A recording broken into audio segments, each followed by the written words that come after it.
शिव पुराण श्री रुद्र संहिता पंचम खंड युद्ध खंड।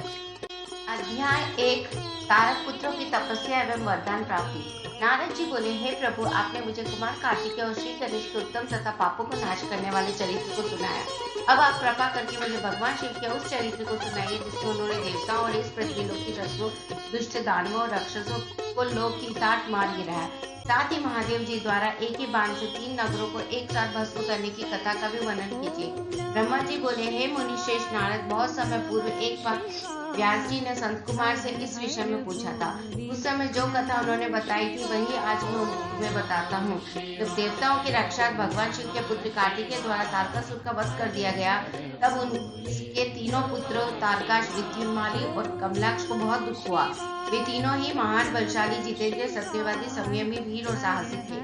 परंतु अपने पिता तारकासुर का वध देवताओं द्वारा होने के कारण उनके मन में देवताओं के लिए रोष उत्पन्न हो गया। तब उन तीनों ने अपना राजपाट त्याग कर मेरु पर्वत की एक गुफा में जाकर उत्तम तपस्या करनी शुरू कर दी। उन्होंने अपनी कठिन और उग्र तपस्या से मुझ ब्रह्म को प्रसन्न कर लिया। मैं उन तीनों असुरों को वरदान देने के लिए मेरु पर्वत गया। वहां पहुंचकर मैंने तारकाश, विद्युन्माली और कमलाक्ष से कहा कि हे महावीर क्यों मैं तुम्हारी तपस्या से प्रसन्न हूँ।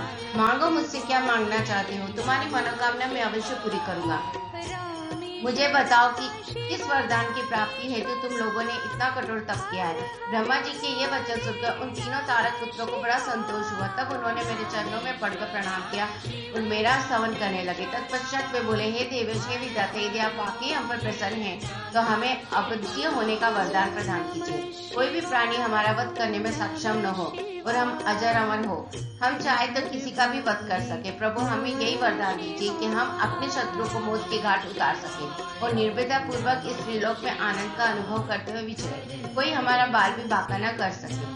तारक पुत्रों के ऐसे वचन सुनकर वे ब्रह्मलोक त्रिलोकीनाथ भक्तवत्सल भगवान शिव के चरणों का स्मरण करते हुए बोला, हे असुरों, निसंदेह ही तुम्हारी इस उत्तम तपस्या ने मुझे बहुत प्रसन्न किया है। परंतु अमृत की प्राप्ति सभी को नहीं हो सकती है। ये प्रकृति का नियम है। जो जन्म लेता है उसकी मृत्यु निश्चित है।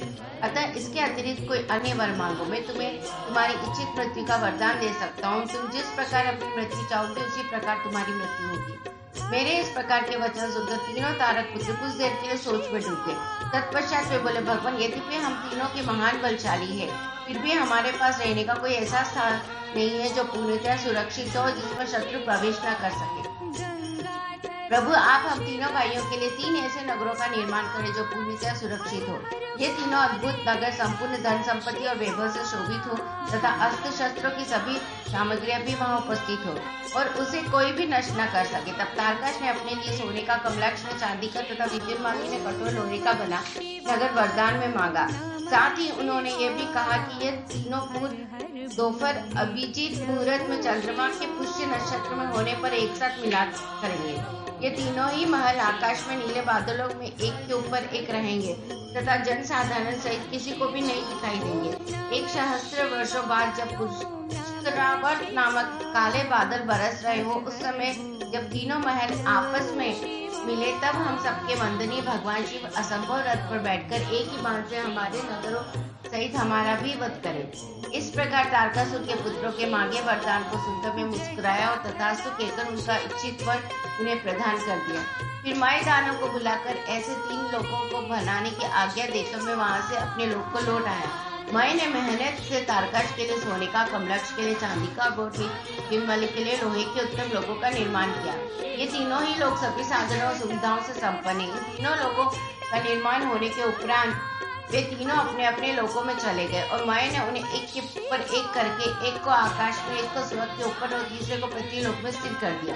तत्पश्चात तीनों असुरों के आज्ञा अनुसार माया भी वहीं पर निवास करने लगा। तारकाश, कमलाक्ष और विद्युन्माली तीनों ही सदैव शिव भक्ति में लीन रहा करते थे। इस प्रकार वे तीनों ही असुर अब आनंद पूर्वक अपने अपने लोकों में सुखों को भोगने लगे।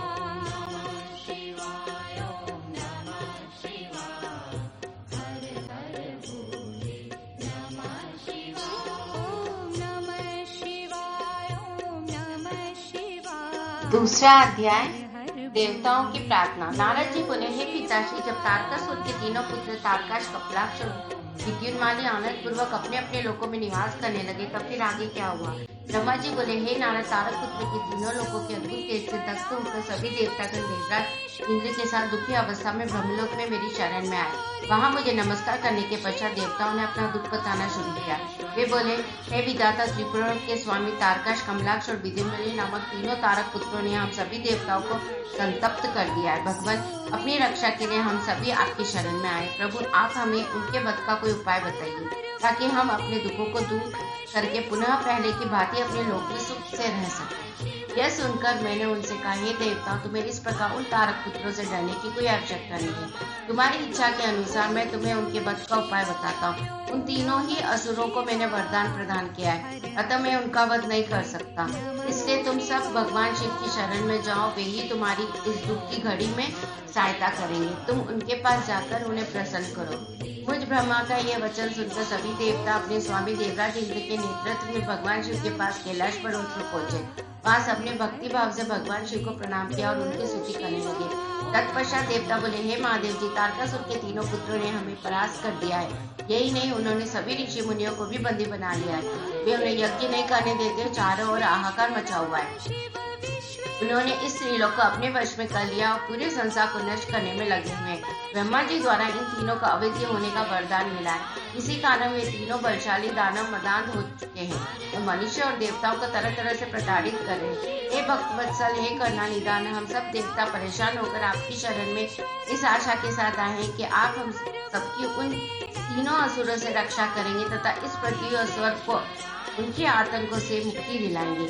भगवान, इससे पहले कि वे इस जगत का ही विनाश कर दे, आप उनसे हम सबकी रक्षा करें।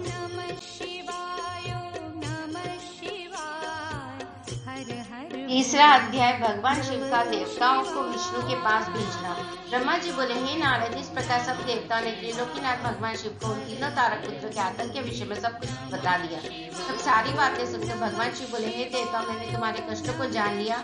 मैं जानता हूँ कि तारकाश, कमलाक्ष और विद्युम्न ने तुम्हें बहुत परेशान किया हुआ है, परंतु फिर भी वे तीनों पुण्य कार्यों में लगे हुए हैं। वे तीनों मेरे भक्त हैं और सदा मेरे ध्यान में निमग्न रहते। भला मैं अपने भक्तों को कैसे मार सकता हूँ? वे तीनों तारका पुत्र पुण्य संपन्न है। वे प्रबल होने के साथ साथ भक्ति भावना भी रखते हैं। जब तक उनका पुण्य संचित है और वो मेरी आराधना करते रहेंगे, मेरे लिए उन्हें मानना असंभव है, क्योंकि स्वयं ब्रह्मा जी के अनुसार मित्र दो से बढ़कर कोई भी पाप नहीं है। तो वे तीनों असुर नियम पूर्वक मेरी पूजा आराधना करते हैं, तो मैं क्यों बिना किसी ठोस कारण से उनका वध करूं? हे देवताओं, इस समय में तुम्हारी कोई सहायता नहीं कर सकता, अतः तुम सब श्री हरि विष्णु की शरण में जाओ, अब वे ही तुम्हारा उद्धार करेंगे। भगवान शिव की आज्ञा पाकर सभी देवताओं ने उन्हें पुनः हाथ जोड़कर प्रणाम किया और श्री हरि विष्णु से मिलने के लिए उनके निवास वैकुंठ लोक की ओर चल दिए। उन्होंने अपने साथ मुझ ब्रह्मा को भी ले लिया। वैकुंठ लोक पहुंचकर सब देवताओं ने भक्ति पूर्वक श्री हरि को प्रणाम किया और उन्हें भगवान शिव द्वारा कही गई सब बातों से अवगत कराया। देवताओं की बातें सुनकर भगवान विष्णु बोले, हे देवताओं, ये बात सत्य है कि जहाँ सनातन धर्म और भक्ति भावना हो, वहाँ ऐसा करना उचित नहीं होता। तब देवता पूछने लगे कि प्रभु, हम क्या करें? हमारा दुख कैसे दूर होगा? प्रभु, आप शीघ्र ही उन तारका पुत्रों के वध का कोई उपाय कीजिए, अन्यथा हम सभी देवता अकाल की मृत्यु का ग्रास बन जाएंगे। भगवान, आप ऐसा उपाय कीजिए जिससे वे तीनों असुर सनातन धर्म से विमुख होकर अनाचार का रास्ता अपना ले, उनके वैदिक धर्म का नाश हो जाए और वे अपने इंद्रियों के वश में हो जाए, वे दुराचारी हो जाए तथा उनके सभी शुभ आचरण समाप्त हो जाए। तब देवताओं की इस प्रार्थना को सुनकर भगवान श्री हरि विष्णु एक पल को सोच में डूबे। तत्पश्चात बोले, तारक पुत्र तो स्वयं भगवान शिव के भक्त थे, परंतु फिर भी जब तुम सब मेरी शरण में आए हो तो मैं तुम्हें निराश नहीं करूंगा, तुम्हारी सहायता अवश्य ही करूंगा। तब श्री हरि विष्णु ने मन ही मन यज्ञों का स्मरण किया। उनका स्मरण होते यज्ञगण तुरंत वहां उपस्थित हो गए और श्री हरि को नमस्कार करके उन्होंने पूछा कि प्रभु, आपने हमें यहाँ क्यों बुलाया? तब श्री हरि मुस्कुराए और बोले कि हमें तुम्हारी सहायता की आवश्यकता है, इसलिए हमने तुम्हारा स्मरण किया। तब वे देवराज इंद्र से बोले कि हे देवराज, आप त्रिलोकी की विभूति के लिए यज्ञ करें। यज्ञ के द्वारा ही तारक पुत्रों के तीनों पुरों का विनाश संभव है। भगवान श्री हरि विष्णु के ये वचन सुनकर सभी देवताओं ने आदर पूर्वक विष्णु जी का धन्यवाद किया और उन्हें प्रणाम करने के पश्चात यज्ञ के विष्णु की स्तुति करने लगे।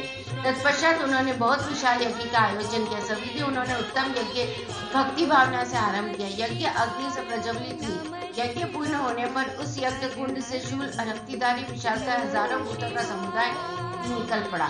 तत्पश्चात अनेक रूपों से युक्त नाना वेशधारी कालाग्नि रुद्र के समान तथा काल सूर्य के समान प्रकट हुए। उन भूतों ने भगवान विष्णु का नमस्कार किया। उन भूतगणों को आज्ञा देते हुए विष्णु जी बोले, हे भूतगणों, देवकार्य को पूरा करने के लिए तुम जाकर त्रिपुरों को नष्ट करो। विष्णु जी की आज्ञा सुनकर वे भूतगण दैत्यों के उस महासुंदर नगर त्रिपुर की ओर चल दिए। जब उन्होंने त्रिपुर नगरी में घुसना चाहा तो वहां के तेज से वे भस्म हो गए।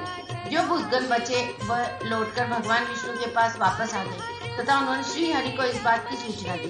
जब भगवान विष्णु को इस प्रकार भूतगणों की नगरी के तेज से जलने की जानकारी हुई तो वे अत्यंत चिंतित हो गए। तब उन्होंने देवताओं को समझाया कि वे अपनी चिंता त्याग कर अपने अपने लोगों को जाएं। मैं इस संबंध में विचार करके आपके लाभ के लिए यथासंभव कार्य करूंगा। मैं तारकाश, कमलाक्ष और बुद्धिमाली नामक तीनों असुरों को शिव भक्ति से विमुख करने का प्रयास करता हूँ, तभी उन पर विजय पाना संभव है। तब श्री हरि को प्रणाम करके सभी देवता अपने अपने लोगों को वापस लौट गए। चौथा अध्याय, नास्तिक शास्त्र का प्रादुर्भाव।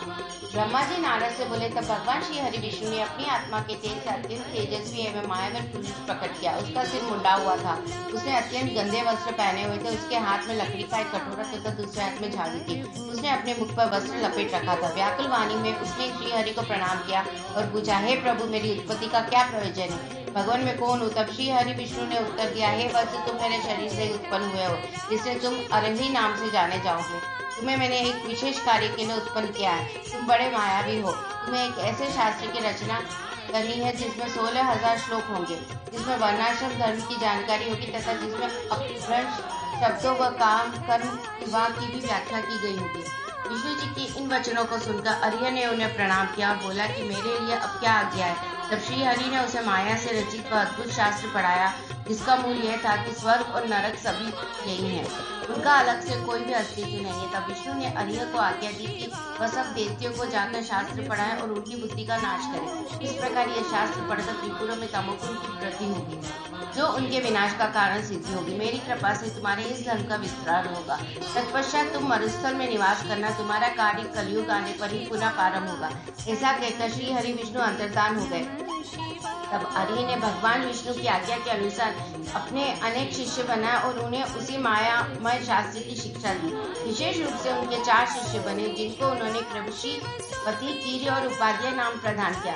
तो चारों शिष्य अपने गुरु के समान ही आचरण करने वाले थे। उनके एक ही धर्म था पाखंड। वे नाक पर कपड़ा लपेटे गंदे वस्त्र धारण करके इधर उधर घूमते रहे। एक दिन अरिय अपने चारों शिष्यों को अपने साथ लेकर त्रिपुर नगर में चल दिए। वहां पहुंचकर उन्होंने अपनी माया फैलानी आरंभ की, परंतु भगवान शिव की कृपा से उस त्रिपुरी में उनकी माया का प्रभाव नहीं हो रहा था। तब उन्होंने व्याकुल होकर भगवान विष्णु का स्मरण किया। भगवान विष्णु ने अलौकिक गति से सभी बातें जान ली। भगवान शिव का ध्यान करते हुए विष्णु जी ने, हे नारद, तब तुम्हारा स्मरण किया। अपने स्वामी के स्मरण करके तुम तत्काल उनकी सेवा में उपस्थित हो गए। उन्हें प्रणाम करके तुमने याद करने का कारण पूछा। तब श्री हरि ने तुम्हें आज्ञा प्रदान की कि तुम अरिय और उसके शिष्यों को साथ लेकर त्रिपुर नगरी में प्रवेश करो और वहां के निवासियों को मोहित करके उन्हें माया से ओतप्रोत उस शास्त्र की शिक्षा प्रदान करो। अपने आराध्य भगवान श्री हरि की आज्ञा शिरोधारी कर तुम उन पाखंडी ब्राह्मणों को साथ लेकर त्रिपुर नगरी की ओर चल दिए। वहां जाकर तुम तारकाश, कमलाक्ष और विद्युन्मली नामक त्रिपुर स्वामियों से मिले तथा उनसे उस मायामय शास्त्र की प्रशंसा करने लगे। तुमने उन्हें बताया कि तुम इसी शास्त्र से शिक्षा ग्रहण करते हो। यह बात जानकर उन त्रिपुर स्वामियों को बड़ा आश्चर्य हुआ और वे उस मायामय शास्त्र की माया से मोहित होने लगे। तब उन्होंने अरिय को अपना गुरु बना लिया और उनसे दीक्षा लेने लगे। यह देखकर त्रिपुरा के अन्य निवासी भी उन मायावी शिष्यों एवं उनके गुरु से शिक्षा ग्रहण करने लगे।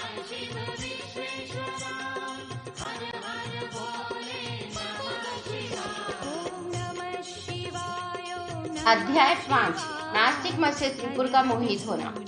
नारद जी ने पूछा, हे ब्रह्मदेव, उन तीनों महाबलशाली दैत्य राजाओं के उन मायावी और पाखंडी अरिय और उनके शिष्य द्वारा शिक्षा ग्रहण होने पर वहाँ क्या हुआ? उन मायावी पुरुषों ने क्या किया? कृपया मुझे बताइए। नारद जी का प्रश्न सुनकर ब्रह्मा जी बोले, हे नारद, जब त्रिपुर के राजा ही उस मायामय शास्त्र द्वारा दीक्षित हो गए तो वहाँ की जनता क्यों नहीं होती? अरिहंत ने कहा, मेरा ज्ञान वेदांत का सार है। यह अनादिकाल से चला आ रहा है। इसमें कर्ता कर्म नहीं है। आत्मा के देह अर्थात शरीर से जितने भी बंधन है वे सब ईश्वर के ही है। ईश्वर के समान कोई भी ना तो शक्तिशाली और न ही सामर्थ्यवान। ब्रह्मा, विष्णु और महेश सब हरिहनि त्रि कहे जाते हैं। समय आने पर ये तीनों ही लीन हो जाते हैं। आत्मा एक है, मृत्यु सभी के लिए सत्य है। मृत्यु शाश्वत है और सबके लिए निश्चित है। इसलिए हमें कभी भी हिंसा नहीं करनी चाहिए और सदा ही अहिंसा के मार्ग पर चलना चाहिए। अहिंसा ही परम धर्म है। किसी को दुख पहुंचाना महापाप है। इसलिए हमें कभी भी कमजोर और निर्बलों को नहीं सताना चाहिए। दूसरों को क्षमा करना ही सबसे बड़ा गुण है। इसलिए सदा अहिंसा का मार्ग अपनाना चाहिए। हिंसा और लड़ाई झगड़े का मार्ग हमें नर्क की ओर ले जाते हैं। इसलिए किसी को डराओ धमकाओ मत, सदैव विनम्रता का आचरण करो। भूखों को भोजन दो, रोगियों को औषधि और छात्रों को विद्या का दान करो। भक्ति के साथ उपासना करो। आडंबरों की कोई आवश्यकता नहीं होती। मन को शुद्ध रखो तथा 12 स्थानों की पूजा करो, जिनमें 5 कर्मेंद्रियां, 5 ज्ञानेंद्रिय तथा मन व बुद्धि सम्मिलित है। इसी तरह पर ही स्वर्ग और नरक दोनों स्थित है। अतः अनावश्यक रूप से उनकी कामना मन में लेकर आपको अपनों को कष्ट देना पूर्णतः गलत है। शांति और सुखपूर्वक मरना ही मोक्ष की प्राप्ति है। स्वर्ग की प्राप्ति की इच्छा मन में लेकर हवन के अग्नि में तिल, घी और पशु की बलि देना कहाँ का मानवता है। इस प्रकार उन असुर राजाओं को अपना जीवन दर्शन सुनाकर अहिर उस पुर के निवासी से बोले कि मनुष्य को सुखपूर्वक निवास करना चाहिए। आनंद ही ब्रह्म है और परम ब्रह्म के प्रति सिर्फ एक कल्पना है। तभी कहता हूँ कि जब तक आपका शरीर स्वस्थ और समर्थ है, अपने सुख का मार्ग ढूंढकर उसका अनुसरण करो। अन्यथा शीघ्र ही तुम पर बुढ़ापा आ जाएगा और तुम्हारा शरीर नष्ट हो जाएगा। इसलिए ज्ञानियों को स्वयं अपने सुख की खोज करनी चाहिए। मेरी इस बात का समर्थन वेद भी करते हैं। मनुष्य को जाति पाति के बंधनों में फंसकर कभी किसी को कम नहीं समझना चाहिए। सृष्टि के आरंभ में ब्रह्मा जी की उत्पत्ति हुई। उनके दक्ष और मरीचि नामक 2 पुत्र हुए। मरीचि के पुत्र कश्यप जी ने दक्ष की तरह कन्याओं का धर्म से विवाह किया। फिर प्रजापति के मुख, बाहु, उरु, जंगा और चरण से वर्ण उत्पन्न हुए। ऐसा कहा जाता है कि परंतु ये सभी बातें गलत जान पड़ती है, क्योंकि एक ही शरीर से जन्म लेने वाले सभी पुत्र भिन्न भिन्न रूप वाले कैसे हो सकते हैं। इसलिए वर्ण भेद को अनुचित मानना चाहिए। ब्रह्मा जी बोले, इस प्रकार उन आर्य नामक धर्मात्मा ने अपना भाषण द्वारा तारकाश, कमलक्ष और विद्युन्माली नामक तीनों असुरों के निवासियों को वेद मार्ग से विमुख कर दिया। साथ ही उन्होंने पतिव्रता स्त्रियों के पतिव्रता धर्म और पुरुषों के जितेंद्रिय धर्म को अस्वीकार कर दिया। उन्होंने धर्म, यज्ञ, तीर्थ, श्रद्धा और धर्मशास्त्रों का भी खंडन किया। विशेष रूप से उन्होंने भगवान शिव की पूजा न करने के लिए सभी को प्रोत्साहित किया और सब देवताओं के पूजन और आराधना को व्यर्थ बताया। इस प्रकार उन आर्य ने पूर्व के व्यासियों को अपने झूठे धर्म और पाखंड से मोहित कर दिया। इस प्रकार वहाँ अधर्म फैला गया। तत्पश्चात भगवान श्री हरि विष्णु की माया से देवी महालक्ष्मी भी उन त्रिपुरों में अपना अनादर देख उस स्थान को त्याग कर चली गई। 6वां अध्याय, त्रिपुर रहित उनके स्वामियों के वध की प्रार्थना।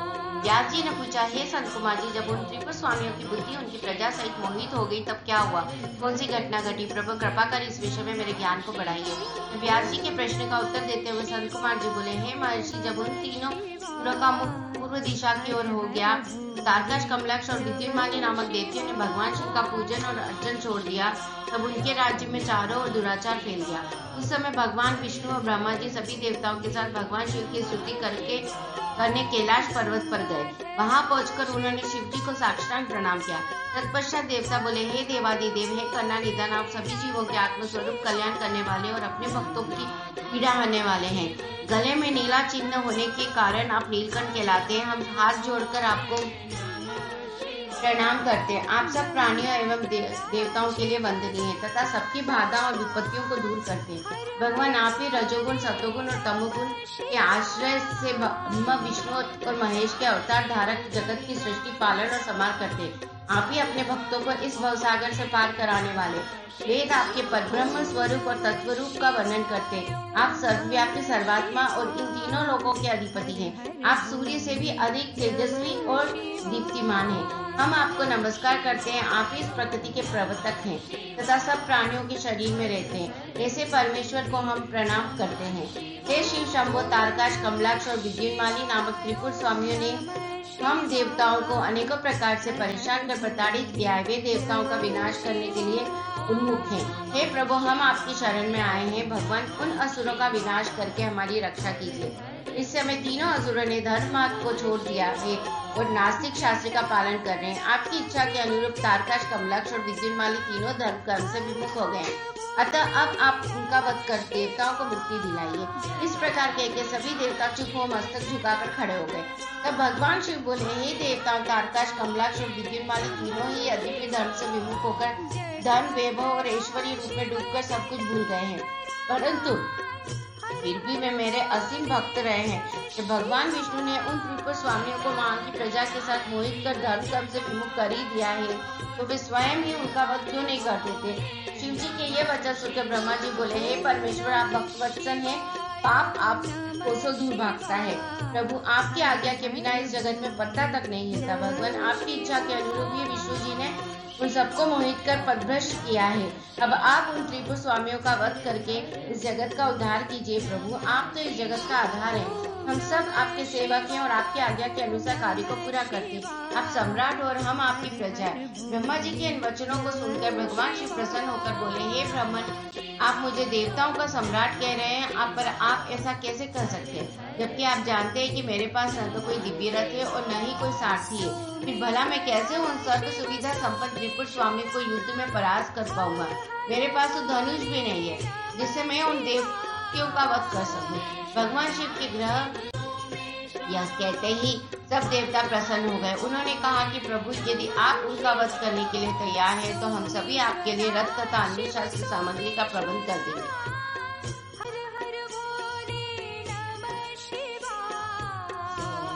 अध्याय 7वां, देवताओं द्वारा शिव स्तवन। संत कुमार जी बोले, हे व्यास जी, जैसे शरणागत भक्त वत्सल भगवान शिव ने देवताओं की प्रार्थना स्वीकार कर तारकाश, कमलाक्ष और विद्युन्माली का वध करने का मन बनाया, उसी समय देवी पार्वती अपने पुत्र को गोद में लेकर वहां आई। तब जग जननी मां जगदम्बा को आता देखकर ब्रह्मा, विष्णु सहित अन्य देवताओं ने हाथ जोड़कर उन्हें प्रणाम किया। अपने पुत्रों को देख भगवान शिव उन्हें प्यार करने लगे। तब देवी पार्वती भगवान शिव को अपने साथ लेकर अपने भवन के भीतर चली गई। भगवान शिव के इस प्रकार बिना कुछ कहे अपने भवन में चले जाने के कारण सब देवता बहुत दुखी हो गए, परंतु उन्होंने वहीं खड़े रहकर भगवान शिव की प्रतीक्षा करने का निर्णय लिया। उस समय वे देवताओं के भाग्य की प्रशंसा करने लगे। वे सब देवता वहीं शिव जी के भवन के द्वार पर खड़े थे। तभी भगवान शिव के गण ने अपने स्वामी के द्वार के सामने भीड़ जमा देखकर उन पर आक्रमण कर दिया।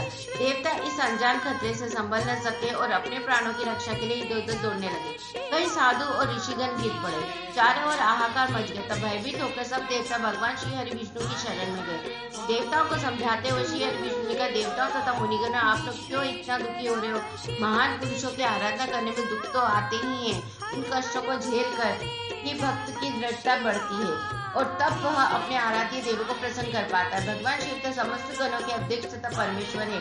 आप सब मिलकर भगवान आशुतोष की प्रसन्नता के लिए ओम नमः शिवाय, शुभ शुभम कुरु कुरु शिवाय नमः ओम मंत्र का 1 करोड़ बार जाप करो। वे इससे अवश्य ही प्रसन्न होंगे और हमारा कार्य पूरा करेंगे। भगवान श्री हरि विष्णु के इन वचनों को सुनकर सभी देवता बहुत प्रसन्न हुए और सहज भगवान शिव की आराधना करने लगे। अपने कार्य की सिद्धि के लिए उन्होंने 1 करोड़ बार विष्णु जी द्वारा बताए गए मंत्र का जाप करना आरंभ कर दिया। जैसे ही उनकी यह आराधना संपन्न, भगवान शिव उनके सामने प्रकट हो गए। भगवान शिव बोले, मैं आपकी इस उत्तम आराधना से बहुत प्रसन्न हूँ। आप अपना इच्छित वर मांगे। प्रभु के ये वचन सुनकर देवता बोले, हे देवादिदेव, हे जगदीश्वर, आप सबके कल्याण करता हैं। भगवान हम पर कृपा कर हमारी रक्षा कीजिए। आप त्रिपुर स्वामियों का वध करके हमें भय से मुक्ति दिलाइए। तब भगवान शिव देवताओं की प्रार्थना सुनकर पुनः बोले, हे हरे, हे ब्रह्मन, हे देवगण तथा मुनियों, जैसा आप चाहते हैं वैसा ही होगा। मैं अवश्य ही आपकी आराधना सफल करूंगा। हे विष्णु, आप इस जगत के पालन करता है, इसलिए त्रिपुर विनाश के लिए आप मेरी सहायता करें। मेरे लिए दिव्य रथ, सारथी और धनुष सहित आवश्यक सामग्री की व्यवस्था करें। संत कुमार जी बोले, मुने, भगवान शिव की इच्छा जानकर सब देवता बहुत प्रसन्न हुए तथा शिव जी के आज्ञा अनुसार समस्त युद्ध सामग्री की व्यवस्था करने लगे। मुने, देवताओं द्वारा शिव जी को प्रसन्न करने के लिए 1 करोड़ बार जपा गया यह मंत्र महान पुण्यदायी है। यह शिव जी को तुरंत प्रसन्न करने वाला तथा भक्ति मुक्ति के मार्ग पर ले जाने वाला है। यह मंत्र शिव भक्तों की सभी कामनाओं और इच्छाओं को पूरा कर देता है। इस मंत्र से धन, यश की प्राप्ति होती है और आयु में वृद्धि होती है। यह निष्काम मनुष्य के लिए मोक्ष प्राप्ति का साधन है। जो मनुष्य भक्ति भाव और शुद्ध हृदय से इस मंत्र को जपता है, उसकी सभी अभिलाषाएं भक्तवत्सल कल्याणकारी भगवान शिव अवश्य ही पूरी करते हैं।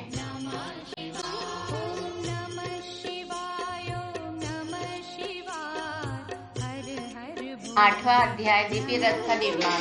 व्यास जी ने संत कुमार जी से पूछा, है संत कुमार जी, आप अत्यंत बुद्धिमान और सर्वज्ञ हैं। आपने मुझे अद्भुत शिक्षा तथा कथा सुनाने की कृपा की है।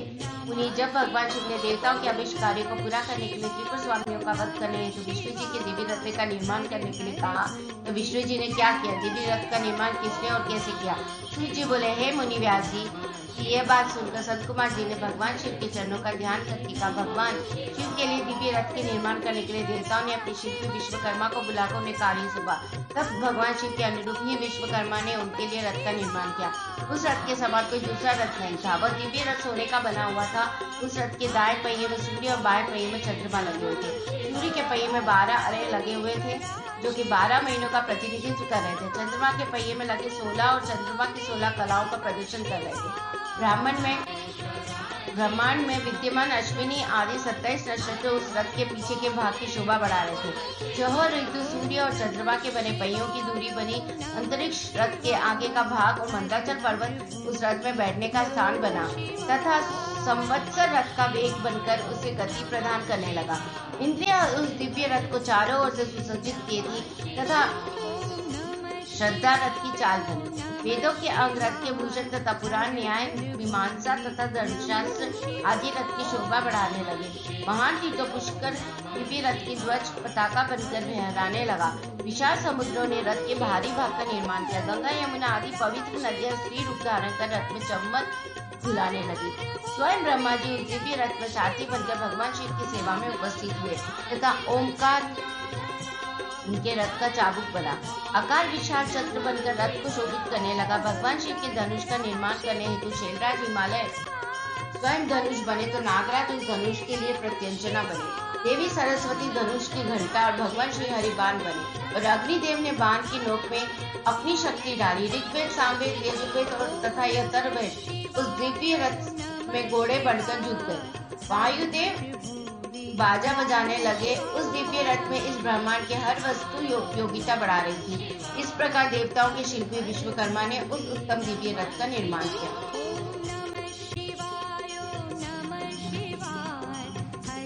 अध्याय 9 भगवान शिव की यात्रा। संत कुमार जी बोले, हे महर्षि, भगवान शिव के लिए बनाया गया वह दिव्य रथ अनेकानेक आशीर्षों से युक्त था। विश्वकर्मा द्वारा बनाया गया वह रथ ब्रह्मा जी ने भगवान शिव को समर्पित कर दिया।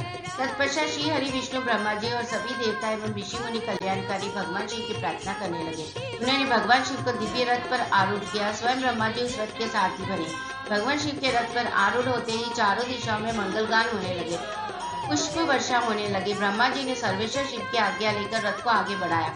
वह उत्तम दिव्य रथ भगवान शिव को लेकर विद्युत की गति से आकाश में उड़ने लगा। तो भगवान शिव का वह दिव्य रथ तेजी से आकाश मार्ग से होता हुआ उन त्रिपुरों की ओर जा रहा था। तो बीच मार्ग में ही कल्याणकारी देवादिदेव भगवान शिव ब्रह्मा जी से बोले, हे विधाता, तारकाश, कमलाक्ष और विद्युन्मन नामक परम बलशाली राक्षसों का वध करने के लिए मुझे उनके समान की शक्ति चाहिए।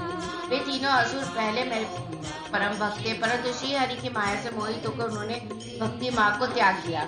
अब उन त्रिपुर स्वामियों में तामसिक प्रवृत्ति बढ़ गई है, पशुत्व बढ़ गया है। अतः उन तीनों दैत्यों का संहार करने के लिए मुझे भी पशुओं की सी शक्ति की आवश्यकता होगी। अतः आप सब देवता पशुत्व की वृद्धि करने हेतु पशुओं का आधिपत्य मुझे प्रदान करें, तभी उन असुरों का वध हो पाएगा। भगवान शिव के इस प्रकार के वचन सुनकर सभी देवता चिंतित हो गए और सोच में डूब गए। पशुत्व की बात सुनकर उनका मन अप्रसन्न हो गया। देवताओं को सोच में देखकर भक्तवत्सल भगवान शिव को स्तुति समझ से देर न लगी। वे देवताओं की चिंता तुरंत समझ गए। देवताओं से भगवान शिव ने कहा, देवता, इस प्रकार दुखी मत हो, मैं तुम्हारे दुख का कारण समझ गया। तुम लोग यह कदापि मत सोचो कि पशुत्व से तुम्हारा पतन हो जाएगा। मैं तुम्हें पशुत्व से मुक्ति का मार्ग बताता हूँ। हे देवता, जो भी पवित्र मन और स्वच्छ निर्मल हृदय एवं उत्तम भक्ति भावना से दिव्य पाशुपत व्रत को पूरा करेंगे, वे सदा सदा के लिए पशुत्व से मुक्त हो जाएंगे। तुम्हारे अतिरिक्त जो मनुष्य भी पशुपत व्रत का पालन करेंगे, उन्हें भी पशुत्व से मुक्ति मिल जाएगी। ये देवताओं, नित्य ब्रह्मचार्य का पालन करते हुए 12, 6 अथवा 3 वर्ष तक पाशुपत व्रत का पालन करने से सभी मनुष्य एवं देवताओं को पशुत्व से हमेशा के लिए मुक्ति मिल जाएगी तथा मोक्ष की प्राप्ति होगी। उसका कल्याण होगा, क्योंकि पाशुपत व्रत परम कल्याणकारी है। भगवान शिव के इन वचनों को सुनकर ब्रह्मा जी, श्री हरि, विष्णु एवं सभी देवी देवता बहुत प्रसन्न हुए और देवादिदेव भक्तवत्सल भगवान शिव की जय जयकार करने लगे। तब सब देवता प्रसन्नता पूर्वक अपने अभिष्ट कार्य की सिद्धि के लिए पशु बन गए। तभी से सदाशिव पशुपति नाम से जगत में विख्यात हुए। उसका पशुपति नाम अत्यंत कल्याणकारी एवं अभिष्ट की सिद्धि देने वाला है। उस समय भगवान शिव के स्वरूप को देखकर सभी देवता एवं ऋषिगण बहुत प्रसन्न हुए। तत्पश्चात भगवान शिव ने अन्य देवताओं के साथ त्रिपुरों की ओर प्रस्थान किया। उस समय सारे देवता अपने हाथों में हल, मूसल, मुंडी और अनेक प्रकार के अस्त्र शस्त्र धारण करके हाथी, घोड़े, सिंह और रथ और बैलों पर सवार होकर चल दिए। भगवान शिव की जय जयकार करते हुए वे आगे बढ़ते जा रहे थे। आकाश से उन पर फूलों की वर्षा हो रही थी। कल्याणकारी भगवान शिव के साथ उनके केश, विदितवास, महाकेश, महाज्वर, सोमबली, सुबर, सोमक, सनक, समुद्रक, सूर्यवच्च, सूर्यपृष, सूर्याश, सूर्यम्या, सुंदर, वस्कन, कुंदर, चंड, कंपन, अतिकंपन, इंद्र, इंद्रजय, यंता, हिमकर, शताश, पंचाश, सहस्त्राश, महोदय, सती, जहु, शताश्य, रंक, कर्पूर, पुतन, ऋषिक, अहंकार, कारक, अजबकत्र, अष्टवक्त्र, हायवक्त्र, अर्धवक्त्र आदि महावीर बलशाली गणाधीश उनको घेर कर चल रहे थे। इस प्रकार देवादिदेव भगवान शिव शंकर के साथ ब्रह्मादेव, श्री हरि, विष्णु, देवराज, इंद्र से अनेकों देवता, ऋषि, मुनि, साधु संत भी अपने अपने वाहनों पर आरूढ़ होकर त्रिपुरों के स्वामी और त्रिपुरों का संहार देखने हेतु उनके साथ साथ चल दिए। अध्याय 10वां त्रिपुरासुर वध। संत कुमार जी बोले, जब युद्ध की सामग्रियों को साथ में लेकर भगवान सदाशिव अपने दिव्य रथ में बैठकर आकाश मार्ग से उन त्रिपुरों के निकट पहुंच गए, तब उन्होंने उन त्रिपुरों का उनके स्वामियों के साथ विनाश करने के लिए रथ के शीर्ष स्थान पर चढ़कर अपने परम दिव्य धनुष पर प्रत्यंचा चढ़ाई, परंतु उनका बाण धनुष से नहीं निकला। वे उसी प्रकार उस स्थान पर स्थित हो गए। वे इसी प्रकार अनेक वर्षों तक वहीं खड़े रहे, क्योंकि गणेश जी उनके अंगूठे के अग्र भाग में खड़े होकर उनके कार्य में विघ्न डाल रहे थे, इसलिए ही तीनों पुरों का नाश नहीं हो पा रहा था। इस प्रकार जब भगवान शिव का बाण बहुत समय तक नहीं चला और वे एक ही स्थान पर स्थिर हो गए, तो सभी देवता चिंतित हो गए कि ऐसा क्यों हो रहा है। तभी वहाँ आकाशवाणी हुई, हे ऐश्वर्यशाली देवादिदेव सर्वेश्वर कल्याणकारी शिव शंकर, जब तक आप गणेश जी का पूजन नहीं करेंगे तब तक त्रिपुरों का संहार नहीं कर पाएंगे। आकाशवाणी के वचनों को सुनकर सभी को बड़ा संतोष हुआ। तब अपने कार्य को यथाशीघ्र पूरा करने के लिए भगवान शिव ने भद्रकाली को बुलाया और विधि विधान से सबने मिलकर अग्रपूज्य भगवान गणेश का पूजन संपन्न किया। पूजन संपन्न होते ही विघ्न विनाशक गणपति प्रसन्न होकर उनके मार्ग से हट गए और उन्होंने कार्य में आने वाले सभी विघ्नों को दूर कर दिया। उनके हटते ही भगवान शिव को तारकाश, कमलाक्ष और विद्युन्माली के तीनों नगर सामने नजर आने लगे। तीनों पुर कालवश शीघ्र ही एकता को प्राप्त हुए, अर्थात मिल गए। ब्रह्मा जी द्वारा प्रदान किए गए वरदान के अनुसार उनके अंत का यही समय था जब त्रिपुर आपस में मिल जाएं। त्रिपुरों को मिला देख सभी देवता बहुत प्रसन्न हुए। वे प्रसन्न होकर भगवान शिव की जय जयकार के नारे लगाने लगे। तो ब्रह्मा और विष्णु जी ने महेश्वर से कहा कि हे देवादिदेव, तारकासुर के इन तीनों दैत्य पुत्रों के वध का समय आ गया है। तभी ये तीनों पुर मिलकर परस्पर एक हो गए हैं। इससे पहले कि ये तीनों पुर फिर से अलग हो जाएं, आप इन्हें भस्म कर दीजिए और हमारे कार्य को पूर्ण कीजिए। तो भगवान शिव ने ब्रह्मा जी और श्री हरि की प्रार्थना स्वीकार करके अपने दिव्य धनुष पर पाशुपतास्त्र नामक बाण चढ़ाया। उस समय अभिजीत मुहूर्त था। विशाल धनुष की टंकार से पूरा ब्रह्मांड गूंज उठा। तब भगवान शिव ने तारकाश, कमलाक्ष और विद्युन्मली को ललकार कर उन पर करोड़ों सूर्य के समान प्रकाशमान पाशुपतास्त्र छोड़ दिया। उस बाण की नोक पर स्वयं अग्निदेव विराजमान थे। उन विष्णुमय अग्निबाणों ने त्रिपुरवासियों को दग्ध कर दिया, जिसे देखते ही देखते वे तीनों पुर एक साथ ही समुद्रों से घिरी भूमि पर गिर पड़े। सैकड़ों असुर उस अग्निबाण से जलकर भस्म हो गए। चारों ओर हाहाकार मच गया। जब तारकाश अपने भाइयों सहित जलने लगा, तब उसे यह एहसास हुआ कि यह सब भगवान शिव की भक्ति से विमुख होने का परिणाम है। तब उसने मन ही मन अपने आराध्य भगवान शिव का स्मरण किया और रोने लगा।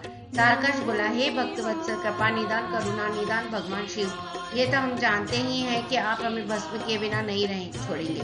फिर भी प्रभु, हम आपकी कृपा चाहते हैं, अतः आप हम पर प्रसन्न हुए। भगवान, जो मृत्यु असुरों के लिए दुर्लभ है वह हमें आपकी कृपा से प्राप्त हुई है। प्रभु, बस अब हमारी आपसे सिर्फ एक ही प्रार्थना है कि हमारी बुद्धि जन्म जन्मांतर तक आप में ही लगी रहे। यह कहकर वे सभी दानव उस भीषण अग्नि में जलकर भस्म हो गए। भगवान शिव की आज्ञा से उन पुरों के बालक, वृद्ध, स्त्रियां, पुरुष, पेड़ पौधे आदि सभी जीव जंतु भी अग्नि की भेंट चढ़ गए। उस भीषण अग्नि ने स्थावर जंगम आदि सभी को पल भर में ही राख के ढेर में बदल दिया।